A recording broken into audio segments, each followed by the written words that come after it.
This is a fire extinguisher and how it puts out a fire in our apartment. It's not a fire extinguisher. Don't say that word.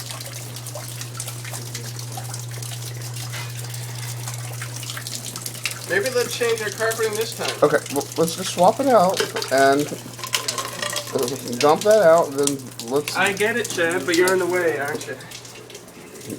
Greg is just always such a pleasant person to work with.